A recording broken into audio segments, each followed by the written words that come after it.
ঢাকায় সিনেমার সেরা নায়ক বলা হয় শাকিব খানকে, তবে তার নাম নিয়ে অনেকে আলোচনা করে সোশ্যাল মিডিয়াতে ভাইরাল হয়েছেন।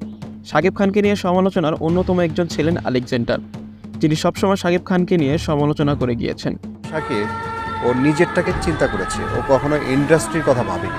তবে সম্প্রতি শাকিব খানের সাথে ছবি তুলে আবারও আলোচনায় ও সমালোচনায় তিনি। শাকিব খান দেশে ফেরার সঙ্গে এয়ারপোর্টে দেখা হয় আলেকজান্ডারের সাথে। তবে হাসি মুখে জড়িয়ে ধরে ছবি তুলতে দেখা যায় শাকিব খানকে। তবে এই ছবিগুলো নিয়ে হচ্ছে সমালোচনার ঝড়, কারণ কিছুদিন আগেও আলেকজান্ডার বলেন শাকিব খান আমাদের সিনেমা জগৎকে নষ্ট করে দিচ্ছে, সে আমাদের চলচ্চিত্র জগৎ নিয়ে ভাবে না। শাকিব শুধু নিজেরটাই ভাবে, আমাদের এই চলচ্চিত্র জগৎ ধ্বংস হওয়ার পেছনে শাকিব খানই দায়ী। এছাড়াও নানান সময় শাকিব খানের সমালোচনা করতেও দেখা যায় আলেকজান্ডারকে, আর সেই কথাগুলো এখন ভাইরাল হচ্ছে। অনেকে শাকিব খানের পেছনে থেকে সমালোচনা করতে পারলেও সামনে আসলে অনেকে ভেজা বিড়াল হয়ে যায়। প্রিয় দর্শক, আলেকজান্ডারকে নিয়ে আপনার মতামত কি তা অবশ্যই কমেন্ট করে জানিয়ে দেবেন।